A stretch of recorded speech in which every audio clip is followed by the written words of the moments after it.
तो ये जो प्रभु सर्वत्र व्याप्त है, संपूर्ण प्राणियों में स्थित है, परंतु ये वही अनुभव कर सकता है जो उनका आश्रय लेकर भजन में लगा है। ये अध्यात्म खिलवाड़ नहीं भाई, ये अध्यात्म बाहरी चमत्कार नहीं है, बाहरी सुविधाओं का भोग अध्यात्म नहीं है। बाहरी सुविधाएं पुण्य के भाव से मिलती हैं। तुम्हारा पुण्य शुभ जोरदार है तो बाहरी सुविधाएं घेर लेंगी आके, पाप जोरदार हो गया तो बाहरी सुविधाओं को हरण कर लेगा। पुण्य पाप का बल भजन के ऊपर नहीं पड़ता, इसीलिए इस जन्म में भगवत प्राप्ति निश्चित है अगर आप चाहो तो। इसमें प्रारब्ध जो पुण्य पाप का है कोई प्रभाव नहीं डाल सकता। पुण्य बल से खूब वैभव बढ़ जाए या पाप बल से सब अपहरण हो जाए, कोई फर्क नहीं पड़ता, वो उपासक भजन बल से युक्त रहता है। अब जो भजन नहीं करते हैं तो भगवान दूसरी बात कह रहे हैं।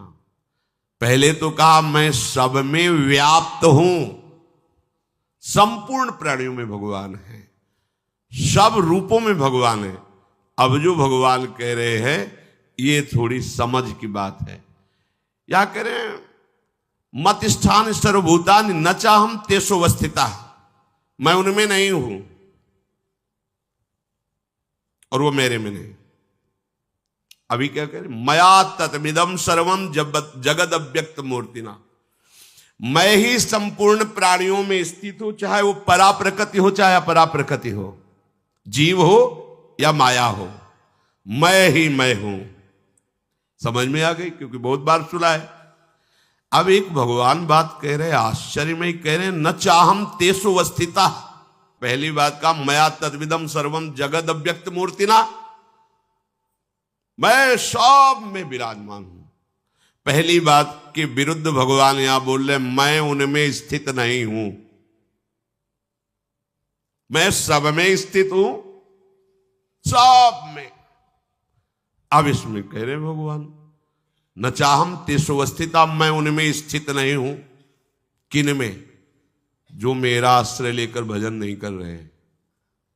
जब सिद्धांत में बोलेंगे तो बोलेंगे क्रूर पापी दुष्टात्मा में भी भगवान विराजमान है, और भगवान यहां स्वयं कह रहे हैं मैं उनमें नहीं हूं।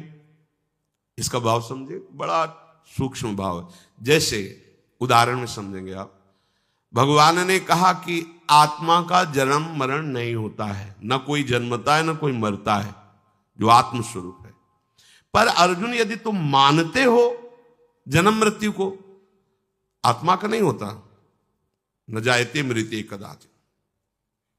लेकिन यदि तुम मानते हो तो जातस्य ही ध्रुव मृत्यु, जिसका जन्म हुआ निश्चित मरेगा।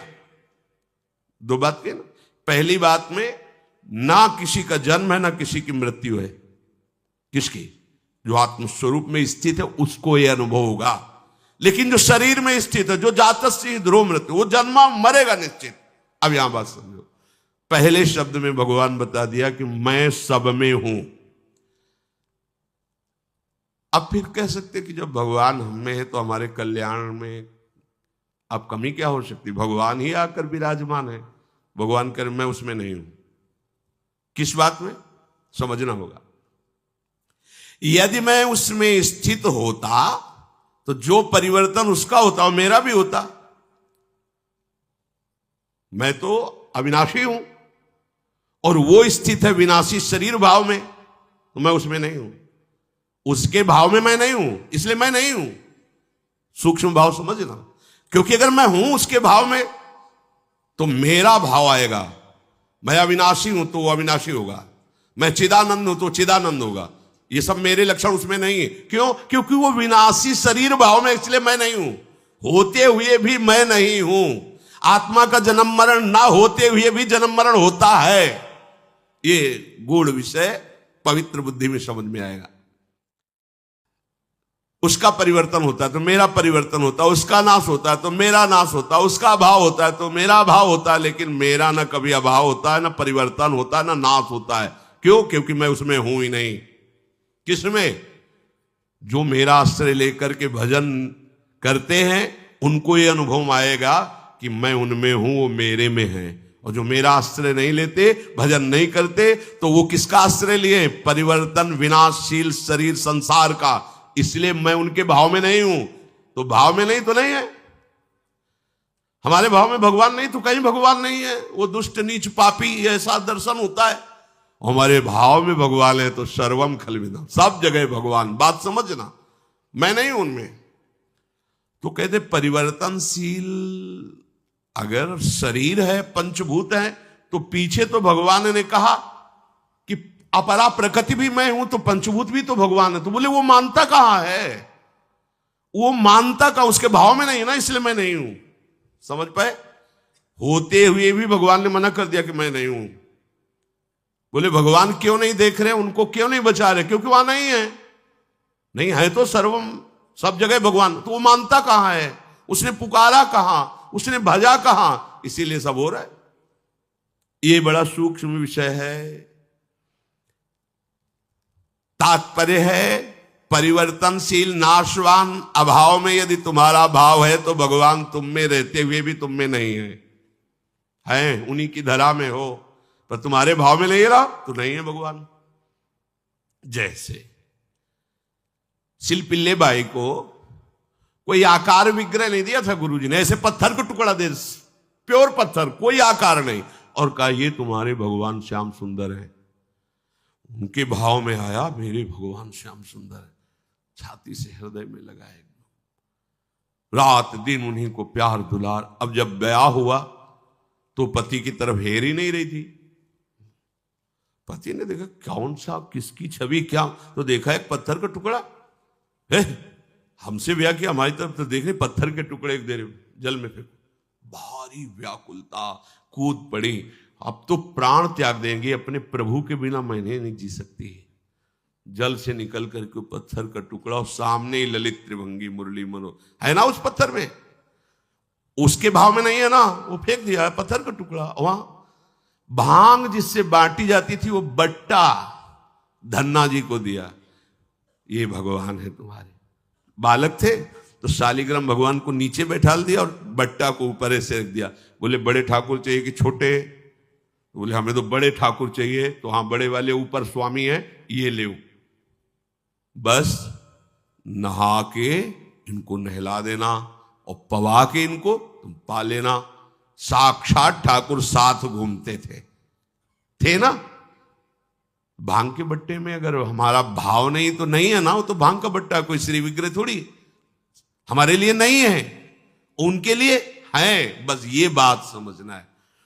नचमत स्थानि भूतानि, संपूर्ण प्राणी जो वो मेरे में नहीं। पहले मैं बताया कि मैं सब में हूं, उसकी बात के विरुद्ध में बोले कि मैं उनमें नहीं हूं। अब इसमें दूसरी बात में सब मेरे में है, उस बात के विरुद्ध कह रहे वो प्राणी मेरे में नहीं है। क्योंकि यदि मेरे में स्थित होते तो मेरा निर्विकार स्वरूप हो, निर्विकार हो जाते। बोले नहीं, अब ये तो भगवान में स्थित है, ये तो भगवान के समान है। क्योंकि भगवान में स्थित नहीं है, वो विकारों में स्थित है, इसलिए भगवान कह रहे वो मेरे में स्थित नहीं है, मैं उसमें स्थित नहीं हूं। प्रभु जैसे निर्विकार हैं वैसे ही वो निर्विकार हो जाएगा। प्रभु जैसे परमानंद में है वैसे वो परमानंद हो जाएगा। प्रभु सब काल में, सब समय में, सब व्यक्तियों में है, तो ऐसे ही उसको अनुभव हो जाएगा मैं ही सब में हूं। जो यहां सो सारे जगत में भेद खत्म। तो मैं उनमें स्थित नहीं हूं, वो मेरे में स्थित नहीं है। कौन? जो प्रभु से विमुख हैं।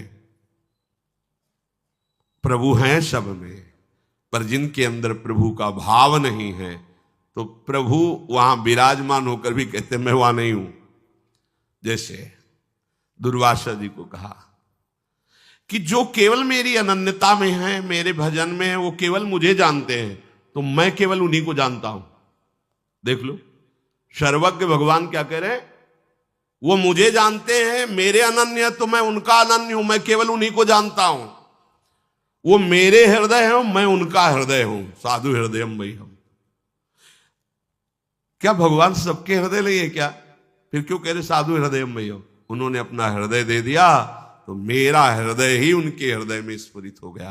आपने हृदय संसार को दिया, तो भगवान हृदयेश्वर हृदय में रहते हुए कह रहे मैं तुम्हारे हृदय में नहीं हूं, चिंता मत करो, मनमानी जो करो अवश्य में भोक्तव्यम कृतम कर्म शुभाशुभम। वो आपने हृदय विहारी भगवान को पहचान कर अपना हृदय उनके हवाले कर दिया, तो कह रहे चिंता मत करो, हम तो हम सर्व पापेभ्यो मोक्षयिष्यामि मा शुचा। तुमने माना कि मैं हूं तो आप निश्चिंत हो जाओ। तुमने माना कि यहां भगवान नहीं है तो मैं नहीं हूं, हम आंख मुंदे हैं, नहीं है, मान लो नहीं है, तो भोग रहे हैं, जन्म मरण को प्राप्त हो रहे हैं। श्री भगवान कह रहे मैं उनमें स्थित नहीं हूं, वो मेरे में स्थित नहीं है। बोले अब इनकी भगवान में स्थिति है। भाव वस्तुतः संपूर्ण प्राणियों का उत्पन्न होना, संपूर्ण प्राणियों का पालन होना, संपूर्ण प्राणियों का सृजन होना और संपूर्ण प्राणियों के रूप में होना, ये केवल भगवान ही है। प्राणियों का भरण पोषण धारण स्थिति मैं ही हूं, पर जो मेरा भजन नहीं करते, मेरा आश्रय नहीं लेते, मैं उनके भाव में नहीं हूं ना, तो नहीं हूं। जाकी रही भावना जैसी, वो मेरे में स्थित नहीं है, इसलिए मैं उनमें स्थित नहीं हूं। जो मेरे भाव में है, मैं उनको रोम रोम में अनुभव कराता हूं कि प्रभु विराजमान, कण कण में अनुभव कराता हूं प्रभु विराजमान है। इसलिए इस भाव को हम हृदय से स्वीकार करें, हम कभी अकेले नहीं हैं, हमारे साथ प्रभु हैं। किसी भी समय में ऐसा वो समय नहीं जहां प्रभु ना हो, तो इस समय भी प्रभु हमारे हैं। इस समय यही है, सब में है, हम में भी है, सब जगह यहां भी हैं, सब समय में इस समय भी हैं, सबके हैं, वो हमारे भी हैं। ये भाव के बिना भक्ति पूर्ण नहीं होती। कभी आप अपने को अकेला मत समझिए, आपके प्रभु आपके साथ हैं। ये तभी समझ सकते हो जब मुख में नाम चलेगा।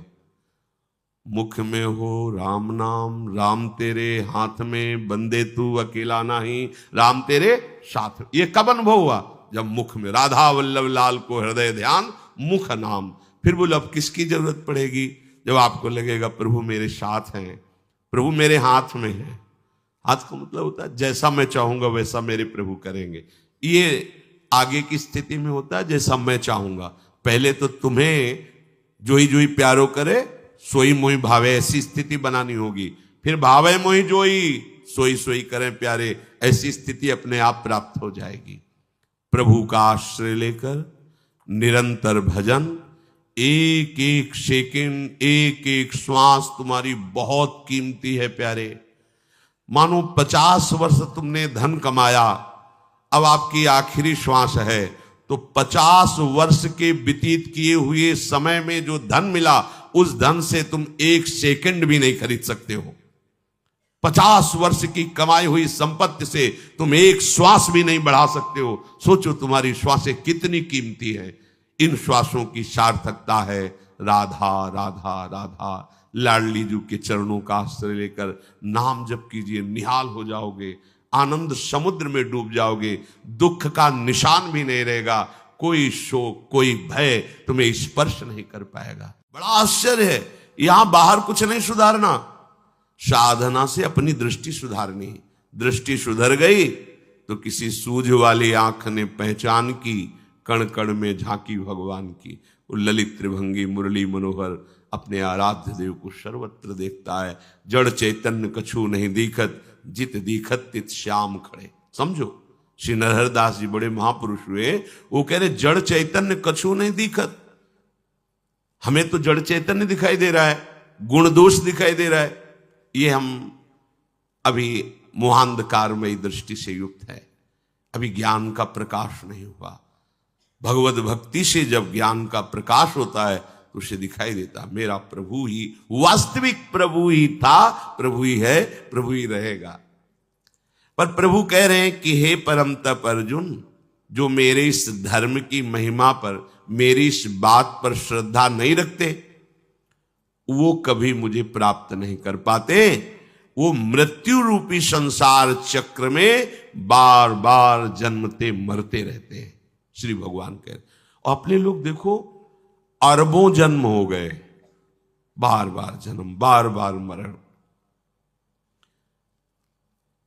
संसार धर्मई विमुहिमाना, ये संसार प्रकृति ऐसा है कि हमें घसीट लेता है और मोहित कर लेता है। बिल्कुल ऐसा सत्य लग रहा है, बड़े आश्चर्य की बात कि ये शरीर सत्य है और इसी शरीर से कई शरीरों को फूंका जाता है। रिश्तेदार, नातेदार, व्यवहारी, पुत्र, पत्नी, कोई भी पधारा तो उसको ये ज्ञान नहीं हो रहा कि इस शरीर नाशवान है, इसकी ये दुर्दशा होती है। थोड़ी देर के लिए भले वो दूसरों का जब कोई रोता है ना तो समझाते भैया ऐसे ही है, सबका शरीर ऐसे ही नष्ट होगा, हमें तुम्हें भी मरना पड़ेगा, यही गति होती है। अब चुपा जाओ, जितने हैं उन्हीं में राग कर लो, 2 लड़के बचे हैं उन्हीं को प्यार दुलार करो। ये नहीं कहता कि सब देख रहे हो क्या, और वो गाते भी चलते हैं सत्य बात, कहते हैं राम नाम सत्य है, सत्य बोलो मुक्ति है, भगवान का नाम परम सत्य है। ये सब लोग देहात में यही गाते हैं, जब शव ले जाते हैं तो शव यात्रा में गाते हैं राम नाम सत्य है, पर स्वीकार नहीं करते, केवल गाते हैं। स्वीकार कर ले कि सत्य तो केवल हरे नामई, हरे नामई, हरे नामई केवलम, सत्य तो केवल भगवान का नाम, तो जीवन सार्थक हो जाए। पर बड़े आश्चर्य की बात है, ये अपने शरीर को सत्य मानते हैं, कुटुंबियों के स्नेह को सत्य मानते हैं, धन संपत्ति को सुख रूप मानते हैं, उत्पत्ति विनाशशील प्रतिक्षण परिवर्तनशील जगत के व्यक्ति वस्तु पदार्थ घटना को सत्य मानते हैं। कौन? जिन्होंने भगवान की तरफ दृष्टि नहीं की, तो उन्हें फिर बार बार दुख सुख जन्म मरण परिवर्तन ये प्राप्त होता रहता है। जिस योनि में जाते हैं उसी योनि में आसक्त हो जाते हैं, फिर अगली योनि, फिर अगली। कब तक भागते रहेंगे? थक गए। अरे थोड़ा तो विचार करो, कब तक? कोई यहां टिकने का स्थान ही नजर नहीं आ रहा है। माता पिता के चरणों में सर रखकर स्वतंत्र होकर के तो कितने दिन वो अंतर्ध्यान हो जाएंगे। वो किसको हम माने अपना, क्या अपना माने? चलो शरीर को लेकर स्वस्थ है, कब नष्ट हो जाए। कोई एक तो ऐसा होना चाहिए जो मेरा अविनाशी मित्र हो, सदा सदा मेरी रक्षा करे, मुझे सुख प्रदान करे। जब ऐसी मांग होगी तो वो केवल एक निकलते हैं, प्रभु, दूसरा कोई नहीं। पूरी सृष्टि को छानने के बाद एक ही बात समझ में आ जाती है कि केवल एक हमें प्यार करने वाले, हमारे निरंतर समीप रहने वाले, हमारे अहेतुकी सुहृद कृपालु भगवान है, दूसरा नहीं। मृत्यु संसार वर्तमनी, इस संसार में मरना ही मरना है, इसका नाम मृत्यु लोक है, मरना ही मरना। प्रश्न उत्तर में आते हैं, कहते हैं कि भगवान का हमने कभी कुछ बुरा तो किया नहीं, भगवान ने हमारे साथ बड़ा बुरा किया, एक ही लड़का था उसको छीन लिया। अब क्या उत्तर उनको दे, इतने मोहांधकार में फंसे हुए, अब क्या उनको उत्तर दे? तुम्हारा लड़का था, तुम जान पाए? तुम्हारी क्या सामर्थ्य है कि तुम कुछ एक अंगुली की भी रचना कर लो? पुत्र बनाना तो बहुत बड़ी बात है, तुम्हारी अंगुली काट दी जाए, तुम नई उसको प्रकट कर दो तो जाने कि तुमने पुत्र रचना की है। अरे पागल, वो भगवान का ही है। जितने समय के लिए यहां जो लीला के लिए आया कि अंतर ध्यान हो गया, तुमने उसे अपना मान लिया, प्रभु को अपना नहीं माना, इसलिए तुम्हें शोक, ये दंड तुम्हें मिल रहा है, ये तुम्हें दुख भोगना पड़ रहा है। भागवत में श्री चित्रकेतु जी के चरित्र में आता है कि उनके बहुत सी रानियां थी, बहुत से में 1 करोड़ रानियां थी। वो संतान के लिए बहुत व्याकुल रहते थे, किसी भी रानी से गर्भ नहीं हुआ। धर्म का आचरण करते थे, संतों पर भाव रखते थे। तो एक दिन देवर्षि नारद जी और अंगिरा जी आए उनके इस मोह का नाश करने के लिए कि तुम पुत्र की जो हठ लगाए बैठे हो वृत्ति, ये ठीक नहीं है। आकर कहा कि राजन, तुम जो उदास रहते हो ठीक नहीं, ये पुत्र प्राप्ति की चाह का त्याग करो और श्री भगवान का भजन करो। ये कुछ दिन का जीवन है, पुत्र आदि तो एक लौकिक मान्यताएं हैं, लौकिक संबंध है, उनका हमें ज्ञान की जरूरत नहीं इस समय, क्योंकि ममता रत सन ज्ञान कहानी व्यर्थ होती है। जो ममता से युक्त है उसके ऊपर ज्ञान का प्रभाव नहीं पड़ता। मुझे पुत्र चाहिए, यदि आप हम पर कृपा करके आए हैं तो हमें पुत्र दीजिए। तो आपको पता होना चाहिए यहां सृष्टि की कोई भी वस्तु एक रस नहीं रहती, इसलिए प्राप्ति में हर्ष होता है और विछोह में शोक होता है। तो आपको पता है आपको भी हर्ष और शोक ही होगा, पर ममता से जो युक्त होता है उसको ज्ञान की बातें समझ में नहीं आती। उनका आप जो कामना कर रहे हैं ठीक है, भगवान की कृपा से उसकी पूर्ति होगी। सबसे बड़ी जो रानी थी वो गर्भवती हुई, संतान हुई, बेटा, ओ बड़ा हर्ष। अब तो जे ही राज दरबार से समय मिलता सीधे भाग के बड़ी रानी के महल में। जो अन्य रानियां थी वो आपस में बैठकर संगोष्ठी की, जैसे रसिकों की संगोष्ठी होती है ऐसे प्रपंचियों की भी होती, कि अब तो राजा हमारी तरफ देखते ही नहीं, बोले आना उनके बेटा हो गया, हमारे बेटा नहीं, तो इसलिए बोले हम सबको राजा की तरफ से दूर करने वाला यही तो है ना बेटा, मार देते हैं, बेटा मर जाएगा तो फिर आगे चलकर हम सबसे प्यार करेंगे, ऐसा ही। तो जो धायमा सेवा में थी तो रानियां ही थी, शासन और प्रलोभन दोनों वृत्तियों का प्रयोग करके उससे कहा बालक को जहर दे दो। दूध में जहर दे दिया गया। कुछ समय के बाद बड़ी रानी अपने बच्चे को लाड़ दुलार करने के लिए गई तो देखा श्याम वर्ण जहर का प्रभाव। अब हाहाकार, राजा व्याकुल होकर चित्रकेतु जी आए, कैसा विलाप कर रहे हैं। जब किसी धर्मात्मा को क्लेश होता है तो महात्मा वहां जरूर पहुंच जाते हैं, या उनको महात्माओं का सहयोग दे दिया जाता है, ये भगवान की तरफ से होता है। फिर अंगिराजी और देवर्षि नारद पधारे, कहा राजन तुमसे कहा था यहां की प्रत्येक वस्तु जो प्राप्त होती उसमें हर्ष होता है, और चूंकि नाशवान इसलिए जब नष्ट होगी तो शोक होता है।